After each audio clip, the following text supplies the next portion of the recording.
Welcome back to the 226th episode of the Daily Flip podcast. I'm your host, Alex, and today we're going to be flipping through some of the top stories, including how House Democrats are trying to lower the cost of college for students with a few different bills, how the legal gambit going on against Donald Trump may actually work, and it may be the GOP's fault, and a new bill coming out of Tennessee, which is an interesting one about LGBTQ marriages.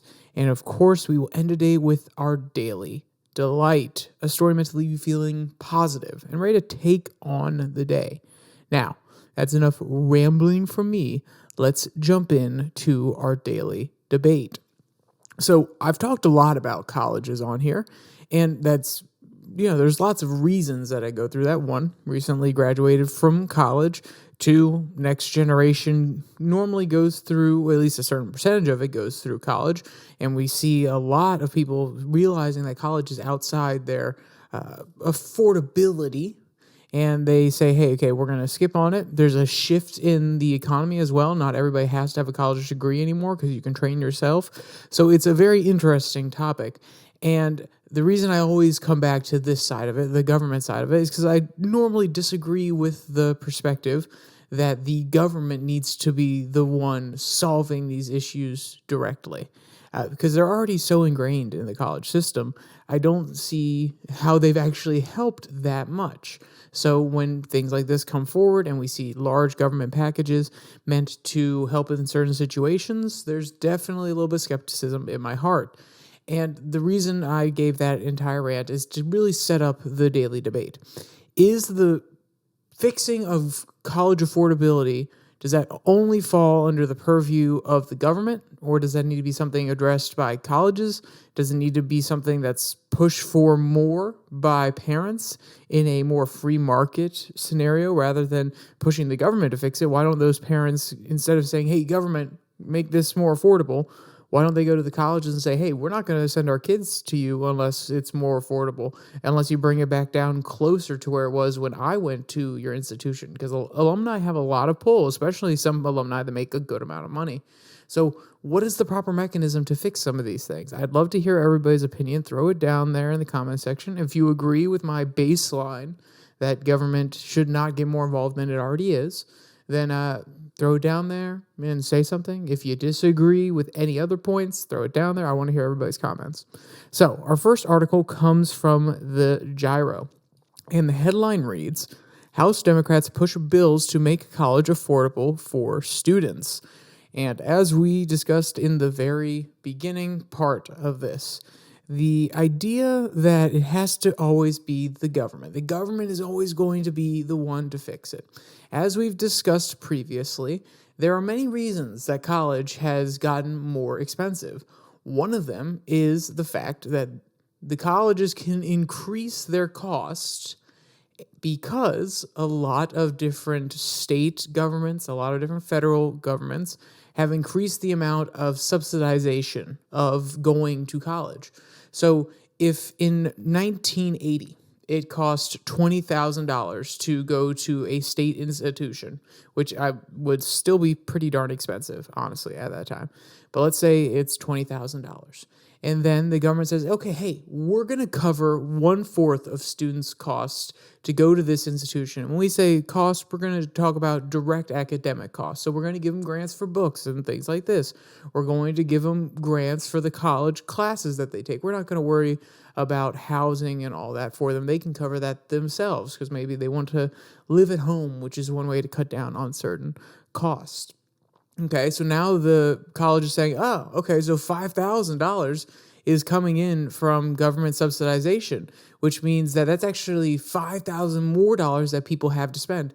How do we capture that? How do we, as a institution and broadly as a marketplace, capture that extra $5,000 of potential now that's not being spent at college because the government's providing relief? Maybe we add a few different programs. Maybe we're able to build a new facility and claim, hey, with this new facility, you'll actually get more lab research time for your biochemical engineering degree. So we can actually charge you a little bit more money in order to get that degree because our resources, our facilities are getting better. And that's true. I mean, you're going to gain a little bit more knowledge. You're going to gain a little bit more experience in those areas. So it does make that degree that you're getting more valuable. So then they're like, okay, we can charge more. And the government says, oh, well, okay, we're looking at this again. And this looks like it's pretty expensive for some students. And now, we have parents, they're complaining about the cost of food and housing. So maybe we'll start subsidizing this as well. And you can see how the incentives keep shifting. The more of the amount of money that is being paid for by the government on behalf of the student, the more the college says, hey, that is extra money that people could be paying, and now they don't have to, so we can expand a little bit more. We can add a different service and therefore increase the cost. And some of these added services, as I mentioned, are good things. But you can see how the loop keeps going on and on and on. And guess what? If the government suddenly dropped out, a lot of people wouldn't actually be able to afford to go to that college, and then that college would have to say, oh, shoot, we're losing a lot of people because this government grant's not here anymore. So we're going to have to cut some essential programs. We may have to sell off some of our facilities. We can't actually entice people anymore. So it actually basically enforces the status quo, saying government, okay, the least you can do, the least you have to do is keep funding at the exact rate you're funding right now. Otherwise, we'll lose students and we'll have to cut programs. And government says, no, we don't want to cut programs. We want to ensure that students can continue to go to college and help them get into the middle class and have economic mobility. So, of course, we'll leave it as it is right now, even as things inflate over time. So we've talked about all of these sort of factors before. But that does not mean that my heart is not hurting for some people that go to college and the system that is currently in place. It's not that doesn't enrage me or even, I said enrage me. You already know it enrages me. But it doesn't mean that I'm not enraged that certain people can't afford to go to college and that certain people can't actually move beyond the place that they're at right now. Because, yes, America is supposed to be the place of equal opportunity. And it does feel as though sometimes that people feel as though they're disempowered. So when this option of going to college is cut off from them, I'm definitely open to hearing some of the arguments. I'm not trying to say I'm not, but in theory, we need to stop subsidizing these sort of things. So what is this new bill, this new package of bills that they're putting forward going to do, and does it have some worthwhile solutions that could actually help with that? Because the government, I'm not saying the government can't have a place in it whatsoever. And I know, it seems antithetical to what I was saying. I think there's just a certain approach that will be better if the government's to get involved at all, which I will be skeptical about. So the main person that's backing this up is Representative Bobby Scott. He's a Democrat of Virginia. He told the Gyro, quote, that the goal is to allow everyone access to earn a college degree in the most direct route to being a part of the middle class. Most people can't afford tuition or room or board, said Scott, ranking member of the House Committee on Education and Workforce. Tuition is around $50,000 a year, and without significant assistance, they wouldn't be able to attend. So, yeah, that's a pretty big chunk of change. That's a good amount of money. And my question always comes back to, where is a lot of that cost going? So I know a lot of different institutions have different cost structures. I know my particular institution didn't charge the most in the world for food and board, but it was still at least 25% of the cost. And I'll be honest, the amenities we had were amazing. And when it comes, I take that back, amazing. They were pretty darn good. For the room and board, it was pretty acceptable. What I paid more or less. And the food was not that amazing, but the food service was okay. My thing is, those are costs that can be cut almost immediately. all you really need is food that meets the point of nutrition. And yes, I was a person in college who said, why can't we have this food? Why can't we have that food? When they cut down from 2 types of chicken to 1 type of chicken, I got angry. Yes, I'm not unaware of that. But college should be the starting point where you start to say, hey, okay, how am I going to operate in the real world? Am I always going to get what I want? No, but do I have my bare necessities? We could have cut at least 2 or 3 options from that food service at my college and still had the bare necessities to get by. And guess what? If we had cut those food services, we probably would have had a lower tuition. So some of these non-essential things, and what I mean by non-essential is not, oh, they don't have nutritious foods or foods that serve the purpose. No, you can have food that serves the purpose, sure. But the fancy foods, or having a whole bunch of really over-the-top different menus each day. No, you could cut that down. You could actually limit the amount of chefs that you have to hire. You can do sponsorship deals or brand deals with certain companies that want to come in and do certain style foods. Like, okay, you know how you have a Chipotle on campus? Maybe a day out of the week, they actually sponsor one meal so that they can produce a salad bowl, a Chipotle salad bowl or Chipotle bowl in the normal cafeteria, so that actually cuts down on costs. And then you can say to Chipotle, hey, this is actually encouraging people who really like Chipotle or don't know what Chipotle is to go to your Chipotle restaurant throughout the course of the week, because they're actually really liking this type of food, which may be a little bit more high quality than the food that we provide by itself in our normal meal plan. You could do things like this, like corporate sponsors for different meals, and that would actually eliminate some of the costs. So my point being, there are a lot of non-essential things that are included in these costs when it comes to colleges. And there's a whole slate of these bills that are being passed. And the reason I haven't actually talked about all of them is because they have nice names. And then guess what? They say it's meant to do this. It doesn't tell you how they do it for the most part. So one of them is called, quote, lowering obstacles to the Achievement Act.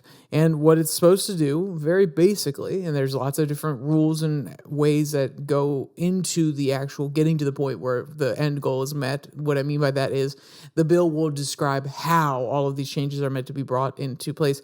But the whole point of this change is to double Pell Grant awards and make loans more affordable and accessible. And guess what? The article doesn't go beyond that. How are you making it more accessible? How are you making it more affordable? Are you saying that it's going to be lower interest rate? So then people are going to be paying longer? Is it going to be for the accessible part?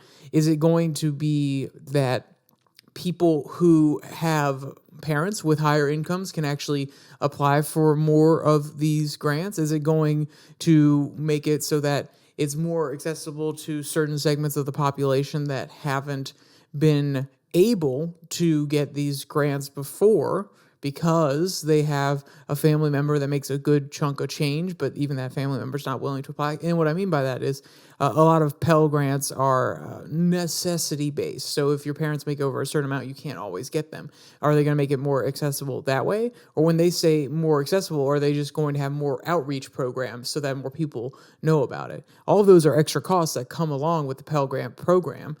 Because either you're giving out more money to a larger segment of the population, or you're paying people to go out, or even just people working in an office to make sure that more people are aware, or you're paying for more ads. So these are all a whole bunch of different questions that they don't actually answer, which I think, I'm not saying that I need to know whether or not they're paying their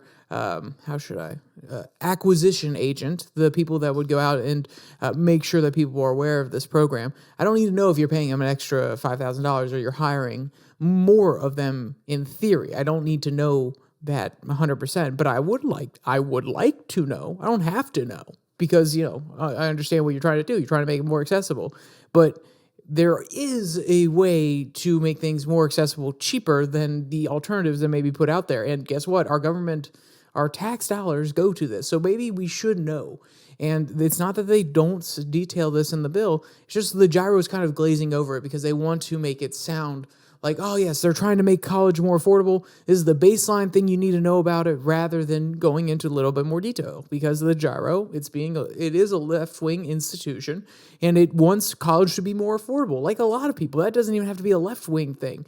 But guess what? The side that wants the government to do it is normally the more left side of our culture. So therefore, they don't describe all those extra costs that would be put on. Because when you say you want a program and you describe what the end goal of the program is, and you don't necessarily talk about all the costs that will go into it, that is a framing that's going to make some people be like, yes, that program sounds amazing. I want that. And then they realize that their tax burden might have to go up 1% over the course of the next year in order to pay for that, and they may be a little bit more skeptical, or they're going to look at the fact that you have to print more money and increase the national debt, or take out more loans, which means that on our national debt we'll probably be paying a higher interest rate, especially now during inflationary part, which means in order to pay that off, normally we either increase taxes in the future or we print more money, which is going to actually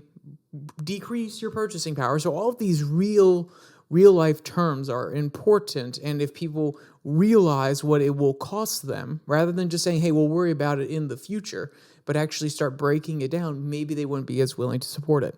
The other parts, there are multiple other bills. I'll read the three names of them, which again, they don't really describe besides a really quick overview, which I will also read for you so you understand. House members also want to pass the Respond, Innovate, Succeed, and Empower Act. This is the only one that actually has a cool acronym, which is RISE. And yes, I know I've hated on acronyms in the past, and I still do. Just the bill doesn't just tell me what the bill does within the name of the bill. And yes, I understand they are trying to do that, but they also try to make it all cutesy. Oh, the RISE Act. These other ones are a lot more normal. Opportunity to Address College Hunger Act, the ACAH Act, just so we're clear, that doesn't actually make a cool acronym, and Enhancing Mental Health and Suicide Prevention through Campus Planning Act. So all of these respectively are meant to improve accommodations for college students with disabilities, support students experiencing hunger, and expand access to mental health resources. So all of these things sound very, very noble.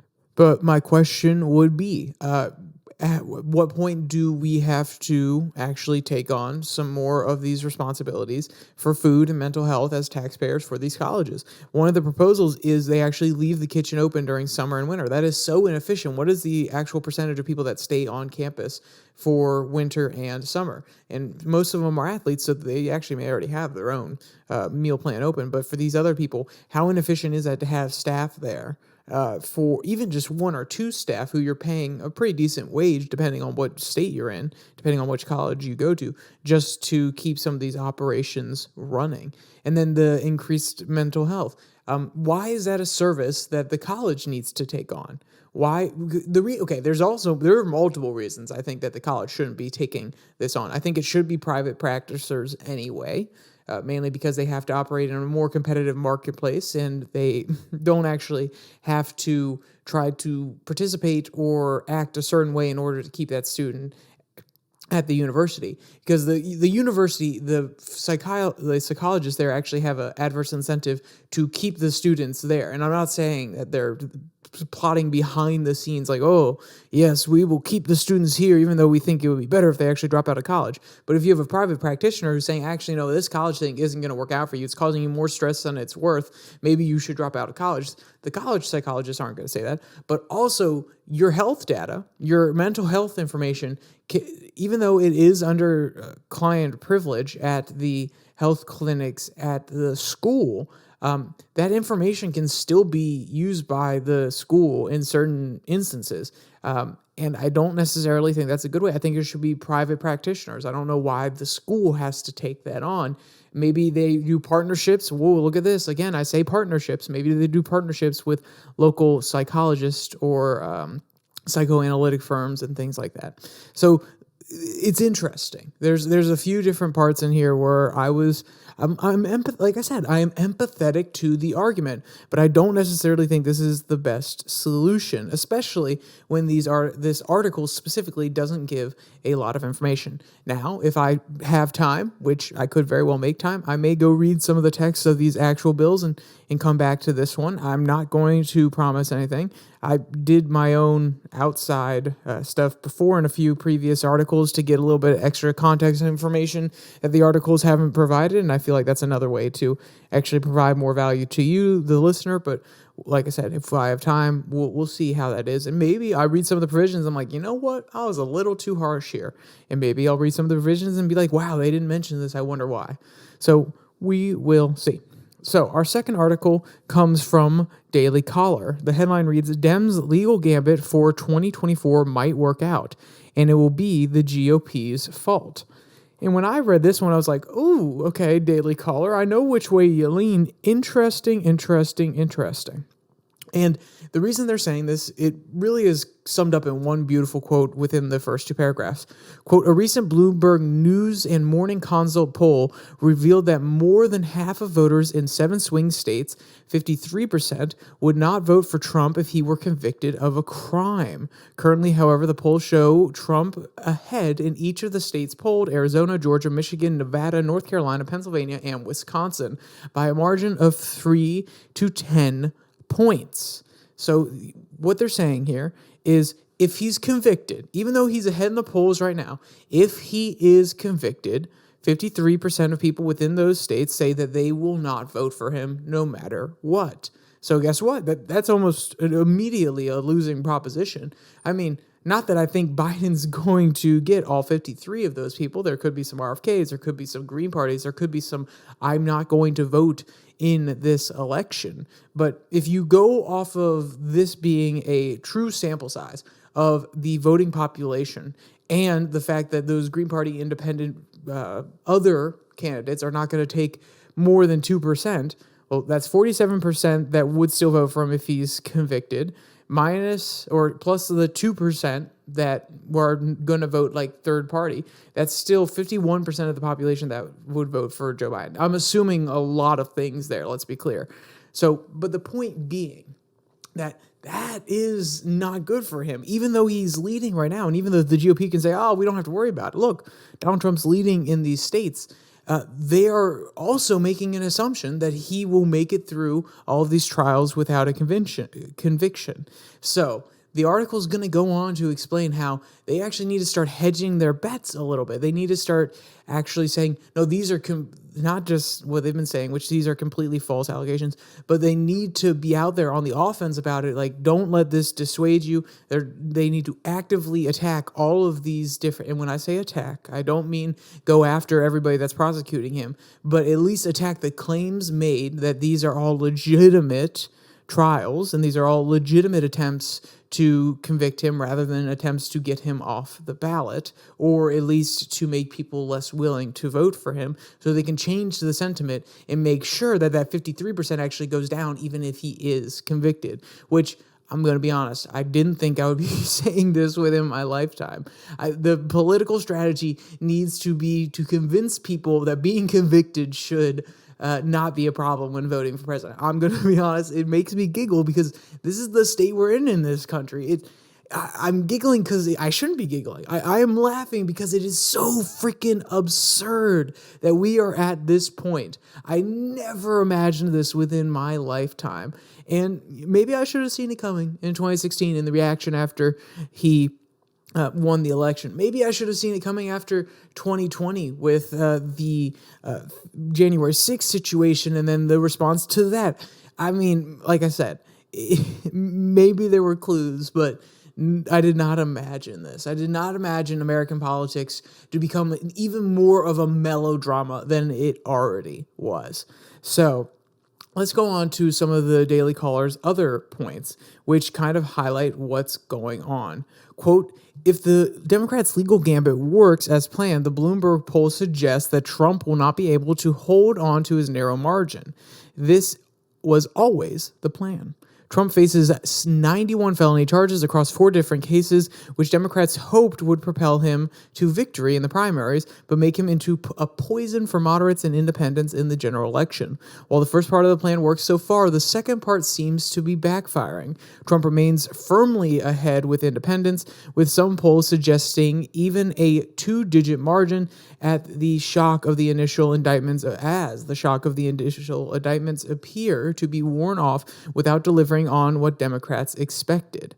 That can change quickly, however. If Trump is actually convicted on any of these counts, this is not a marginal issue, and it supersedes even kitchen table concerns. If 53% of swing state voters won't vote for him by default, no amount of fundraising, campaigning, or policy pushes will matter. If Trump cannot win a majority of voters in battleground states, he cannot win the White House, period. So I disagree with that because there are a good chunk of people who may just not vote because it's Joe Biden. There are a good chunk of RFK is polling at 10%. So if he can get ballot access in all these swing states, maybe that will change something along with the Green Party. And also, I believe the Libertarian Party does have ballot access in all of the aforementioned swing states. So that can also change the situation. So yes, I get where they're coming from. That doesn't necessarily mean 100% true, even though I'm arguing against myself from a minute ago. It does make it really, really, really hard. And there is, of course, the exception case where he's able to get away with just 47% of the vote, but that is rare. But I'm just trying to play devil's advocate for all their points. I'm not being consistent whatsoever. My point being, the reason I brought it in this article is just because it's a giggle, man. It makes me laugh. It makes me genuinely question what we're doing here in America and if we're going to be able to come back from this. So I'm going to read one last quote from this article, and then we'll move on to the last article after this one. Quote, Republicans can be tempted to shy away from this issue for two reasons. They are skittish about giving a full-throated defense of Donald Trump and risk being perceived as defending or justifying Jan 6, one of the biggest landmines in contemporary politics. Further, at their core, many Republicans are institutionalists and still feel uncomfortable indicting the corruption of the legal process. They still have to believe the system works despite all the evidence to the contrary. So they avoid the issue altogether, hoping it plays out all right without them having to put their own political capital on the line. So you can see that Daily Caller is coming for the throats of some of these people, and we'll see if the gamble that they're talking about actually plays out. We'll see. We'll see. So let's jump to our last article that comes from Salon, and the headline, Tennessee state legislator passes bill to allow LGBTQ plus marriage discrimination. And I want to read one very specific quote from this article, and maybe actually two very quickly. Quote, the bill wouldn't just apply to wedding officiants and religious leaders. It also amends Tennessee Code Section 36.3.301, which applies to public government officials, including county clerks, who handle marriage licenses. The legislation would allow those individuals to, quote, to refuse to solemnize a marriage based on their own religious convictions. Tennessee is attempting to bypass the Supreme Court by trying to skirt around the decisions made in Loving v. Virginia, Obergefell versus Hobbs, by allowing anyone to refuse to perform a marriage due to their personal beliefs. Chapman said, this allows for blatant discrimination to occur by members of the government and clergy, make it near impossible for some couples to get married in the most conservative parts of Tennessee. Those are two separate quotes, and they're close in the article, but they are in different locations. So the thing that's going on here, which is they're basically saying, hey, people, if you feel, just remember, do you remember the 303 creative case that went through the Supreme Court where you can't actually compel somebody to do something that's against their beliefs, whether that be religious or otherwise? It's basically the same thing, but on a state level, and then it's saying clerks don't have to verify a type of marriage if it goes against their beliefs.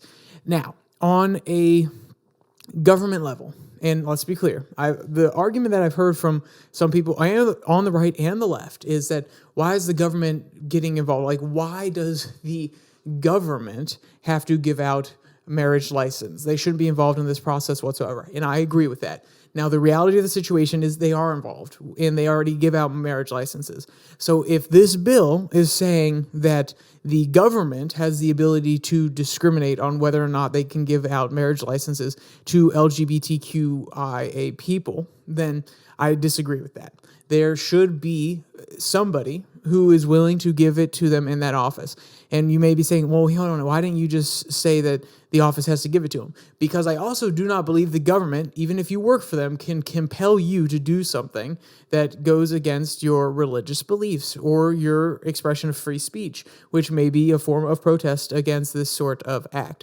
So in every office, not every office necessarily, or maybe even just have it so that in particular counties you can send people other places, or have an amendum where you can go to different offices within a state, even if it's not the same county that you're trying to get married in, where you can get that marriage license for a different county. And this is to say, okay, yeah, this one person doesn't want to verify your marriage, and you may see that as discrimination, but there is another option for you. You can go to the next county over. Some people will say that's an unfair thing that some people are going to have to deal with. I would say it is a workaround that still ensures that the government is being equal opportunity. You still can get married in whatever state it may be, and you're also not infringing upon other people's individual rights. There are probably lots of good counterpoints that I'm not thinking of right off the top of my head. I tried to combat a few of them. If you have any, throw them down in the comment section. I'd love to hear them so we can talk about more of the practical part of this. But when it comes to the institutions outside of government, whether that be clergymen, whether that be religious leaders, pastors, or anybody that can get certified to marry people, I do believe, I really do believe that if you don't feel comfortable marrying somebody based on their sexual orientation, yeah, you don't have to, 100%. And let me ask you this. Let me ask you this. If there was a gay pastor who said, you know what, I am not going to marry any straight people because I don't agree with their lifestyle. Are you going to go to him and say, no, you have to marry straight people? You have to violate your core principle, even though I don't know anyone that has that core principle, but sure, if they have that core principle, you have to violate that core principle and you have to marry straight people. I would say, okay, no, you don't have to. I'll go to another pastor. There's this thing called the free market, and I even take that back. We don't even need to make it about free market economics. There's this thing called options. There are lots of other people that will be willing to officiate your wedding, that will be willing to bless your marriage.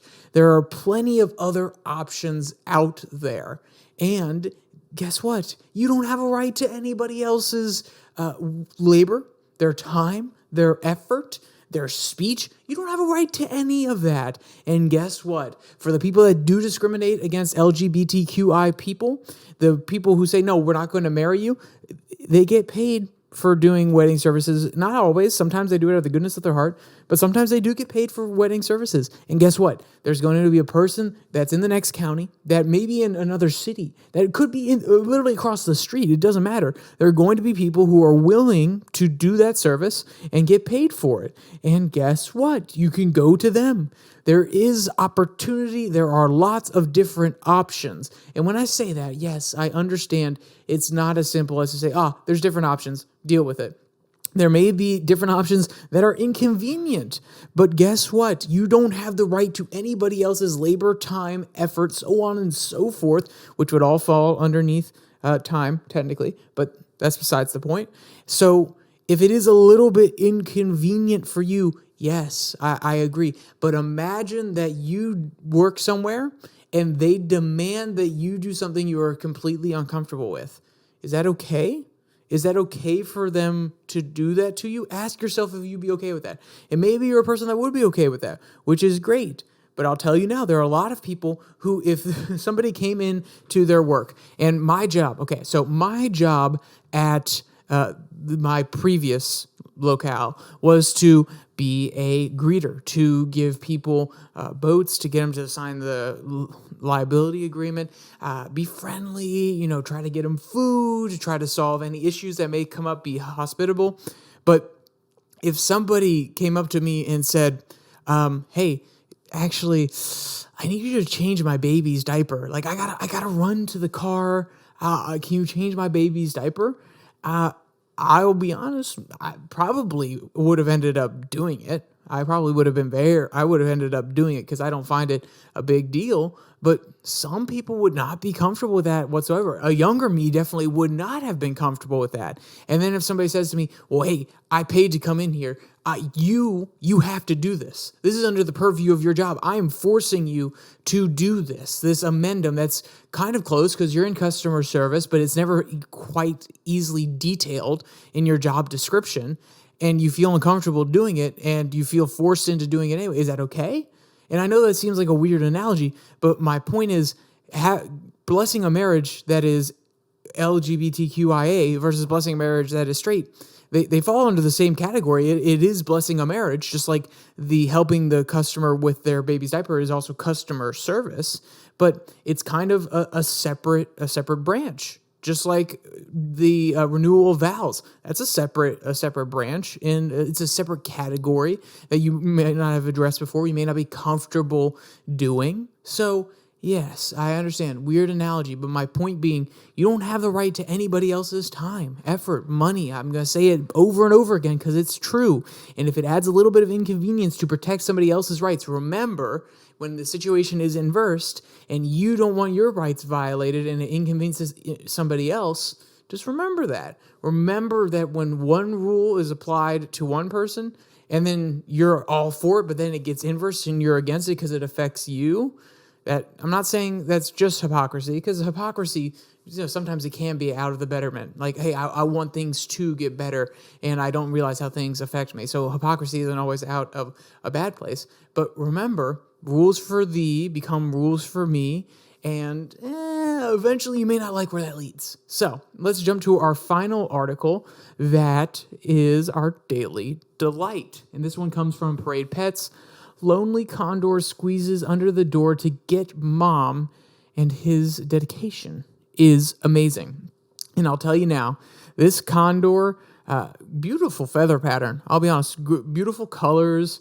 He looks like a curious little guy, and I just thought it was funny when you hear where the mom was. Quote, Cheeps had been left out of his cage, which was common for condors and more advanced birds like him. They require a bit of cage-free time and often can be found just chilling on perches, chairs, tables, and around the home. But beyond that, the birds are pretty smart about staying out of trouble. Cheeps somehow managed to sneak under the bathroom door, which means one of three things.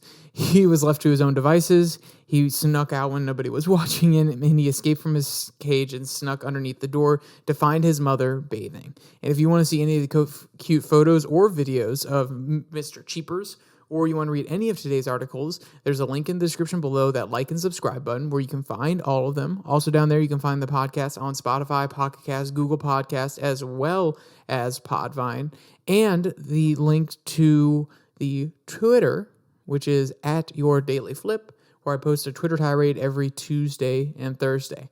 With all that said, there's only one more thing to say. Stay safe, don't die.